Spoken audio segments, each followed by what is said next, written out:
Hello mummies and daddies, welcome to my channel Aryan lifes. आज मैं आप लोगों के लिए बहुत ही कॉमन सा जानकारी लेकर के आई हूँ जो कि हर एक मम्मीज़ को जानना बहुत ज़रूरी है, क्योंकि मुझे नहीं पता था। तो मैंने इस चीज़ को बहुत सारी प्रॉब्लम्स फेस की इससे रिलेटेड, तो सोचा कि क्यों ना मैं आप लोगों से भी शेयर करूँ। और ये प्रॉब्लम क्या है, ये मुझे इससे रिलेटेड कुछ जानकारी नहीं थी, तो इस वजह से मुझे समझ नहीं आ रहा था कि क्या करूँ। तो मैंने जो चीज़ फेस किया तो सोचा कि आपको भी ये चीज़ शेयर करूँ, क्योंकि मेरी बेबी खुद की, ये भी जो भी मैं बताने जा रही हूँ ये अपने एक्सपीरियंस के थ्रू बता रही हूँ, क्योंकि मेरी खुद की बेबी जो है वो 17 मंथ की हो चुकी है। और मैं उसके अकॉर्डिंग मैंने अभी तक उसका प्रोसेस कैसा रहा है, इसके मतलब जो मैंने फेस किया है, ये इसके थ्रू मैं आपको बताने जा रही हूँ। तो जी, मैं बात करने जा रही हूँ टीथिंग टीथिंग के बारे में। कैसे बच्चों का जो टीथिंग सिम्टम्स होते हैं, टीथिंग साइंस होते हैं, क्या होते हैं, कैसे मम्मी इसको पता चले कि हाँ अब मेरे बच्चे के दांत आ रहे हैं या फिर आने वाले हैं, या फिर अब मतलब कितने दिन में निकल जाते हैं, क्या क्या प्रॉब्लम्स होती हैं, क्यों होती है, इन सब के बारे में मैं आप लोगों को बताना चाहती हूँ। तो सबसे पहली बात ये है कि बच्चे के दांत निकलना कब शुरू होते हैं और कितने टाइम तक चलता है टीथिंग पीरियड। तो जी हाँ, बच्चों का जो टीथिंग पीरियड होता है वो 3 मंथ से 3 ईयर तक चलता है। यानी कि 3 महीने के बच्चे के भी दांत आ सकते हैं, लेकिन हम हर बच्चे के दांत 3 महीने में नहीं आते हैं। किसी किसी रेयर केस में बच्चों के 3 महीने में भी दांत आते हैं। और वैसे नॉर्मल जो एज होता है 6 मंथ से 6 या 8 मंथ से बच्चों की जो टीथिंग पीरियड है वो शुरू हो जाती है। और किसी किसी बच्चे के तो 1 साल होने तक के भी एक भी दांत नहीं आते हैं। तो सब बच्चे का अलग अलग डेवलपमेंट होता है, उसी के थ्रू उसका टीथिंग पीरियड भी अलग अलग टाइम में होता है। तो इसमें किसी को घबराने की जरूरत नहीं कि मेरा बच्चा है 3 महीने का है और उसके टीथिंग जो पीरियड है वो शुरू हो गया अभी से। तो उसमें भी आपको घबराने की कोई ज़रूरत नहीं है, बिल्कुल ही नॉर्मल है।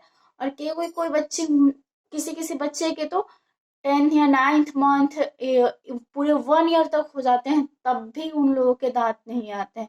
उनकी मम्मीज भी परेशान हो जाती हैं कि हाँ मेरा बच्चा 1 साल का हो गया अभी तक उसके दांत नहीं आए। लेकिन ये भी बिल्कुल नॉर्मल है, आपके बच्चे के दांत आएंगे और बहुत ही मजबूत दांत आएंगे। तो इसमें कोई घबराने वाली बात नहीं है। और रही बात इसको कहते क्या है, इस दांत को प्राइमरी टीथ या दूध के दांत या मिल्क टीथ भी कहा जाता है। मतलब सबका अपना अलग अलग लैंग्वेज है। और ये नॉर्मली जो होते हैं वो 20 होते हैं, मतलब सबके मिल्क टीथ जो होते हैं, दूध के दांत, वो 20 होते हैं। अब रही बात कि कितने दिन तक ये मिल्क टीथ रहते हैं, यानी कि कितने टाइम तक रहते हैं, ये 6 साल तक रहते हैं। उसके बाद ये मतलब टूटते टूटते धीरे धीरे टूटना शुरू हो जाते हैं बच्चों के 6 साल के बाद में। और 14 साल तक कंप्लीटली परमानेंट टीथ आ जाते हैं सब बच्चों के। अब अब कैसे समझे कि हाँ मेरे बच्चे का टीथिंग पीरियड शुरू हो गया है, और कितने टाइम लगते हैं इसको कम्प्लीटली, मतलब एक दांत निकलने में या फिर दो दांत निकलने में। किसी किसी बच्चे के दो दांत एक साथ आते हैं, किसी बच्चे के एक एक करके दांत आते हैं। तो जो ये गम्स होते हैं, ये मतलब मेनली जो होता है दांत निकलने का प्रोसेस होता है, इसमें स्वेलिंग यानी कि सूजन आ जाता है और बिल्कुल वो रेड दिखने लग जाता है। तो इससे हम ये समझ सकते हैं कि बच्चे का मसूड़ा जो है वो सूजन आ चुका है मसूड़ों में, तो वो दांत निकलना शुरू हो जाता है। ये सूजन जो होता है वो फूला फूला जो रहेगा 5 या 6 दिन तक, उसका बच्चे का जो है मसूड़ा फूला फूला रहेगा। उसके बाद 5, 6 या 7वें दिन या 8वें दिन उसका मसूड़ा में से थोड़ा सा व्हाइट कलर का जो है दांत बाहर निकल जाएगा, अपने आप फूट के बाहर निकल जाएगा। और मतलब दांत निकलने में भी एक दिन में पूरा नहीं निकलता, हल्का हल्का हल्का हल्का दांत निकलता है। ये पूरा प्रोसेस जो है, मतलब पूरा 20 डेज में एक या दो दांत को, मतलब जो एक साथ दो दांत निकल रहे हैं, तो पूरे 20 डेज का ये प्रोसेस है। तो इसमें घबराने वाली बिल्कुल बात नहीं है कि हाँ इतना टाइम लग रहा है, ऑटोमेटिक वो धीरे धीरे निकल जाएगा। उसके बाद में क्या है कि अब कैसे समझे कि बच्चे के दांत निकल रहे हैं। ये तो बता दिए कि दांत निकलने का इतना ज्यादा प्रोसेस, मतलब इतना टाइम लगता है एक दांत या दो दांत निकलने में। लेकिन कैसे समझे, या तो देखिए बच्चे को, बहुत सारी मम्मीज का ये वो रहता है कि हाँ दांत निकलते टाइम बच्चों को डायरिया यानी कि पोटी लग जाते हैं, ऐसा बिल्कुल भी नहीं है।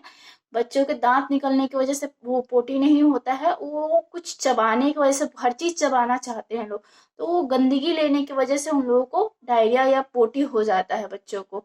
उसके बाद अब ये होता है बच्चे का जब दांत निकलना शुरू होता है तो बहुत ज्यादा थूक बाहर निकालने लग जाते हैं या फिर उसको निगल जाते हैं। ये भी एक डायरिया का, ये पेट वो होने का, खराब होने का मेन रीजन है। उसके बाद वो बच्चे के जब दांत वो मसूड़े सूज जाएंगे तो वो किसी भी चीज को चबाना चाहेगा, कुछ भी मिल जाए वो चबाना चाहेगा। और उसके साथ में क्या होता है कि बच्चे का जो सिम्टम्स है, मेन तीसरा सिम्टम्स में जो है, चौथा सिम्टम्स में आता है कि हाँ, बच्चे का जो बॉडी टेम्परेचर होता है वो नॉर्मल टेम्परेचर से थोड़ा सा ज्यादा रहता है। यानी कि ये नहीं कह सकते 99, 99.1, 99.5 ऐसे करके नॉर्मल बॉडी का टेम्परेचर इन दिनों में रह सकता है, ये भी बिल्कुल नॉर्मल है। आप इसको दवाई देने की, या हो सकता है तो थोड़ा सा 1-2 ड्रॉप दे सकते हैं बच्चों को फीवर का दवाई, लेकिन नॉर्मली ये होता ही है। बच्चे क्या होते हैं इस टाइम में जब टीथिंग पीरियड होता है, उन लोग को बच्चे इरिटेबल हो जाते हैं, चिड़चिड़े हो जाते हैं, बिल्कुल कुछ भी नहीं करने देंगे, बस रोते रहेंगे रोते रहेंगे रोते रहेंगे, और कुछ नहीं उनके पास काम। और वो तो खाना, भाई वो तो खाना जब उनके टिथ में ही पेन, वो मसूरी में पेन होने लग जाएगा तो खाना तो बिल्कुल भी नहीं खाते। तो इसमें घबराने वाली बात नहीं है। बस मैंने जो फेस किया ये सब चीजें मैंने आपको बताई। आप लोगों को अगर मेरा वीडियो अच्छा लगे तो प्लीज लाइक एंड सब्सक्राइब जरूर कीजिएगा और बेल आइकन को प्रेस करना मत भूलिएगा। Thank you for watching.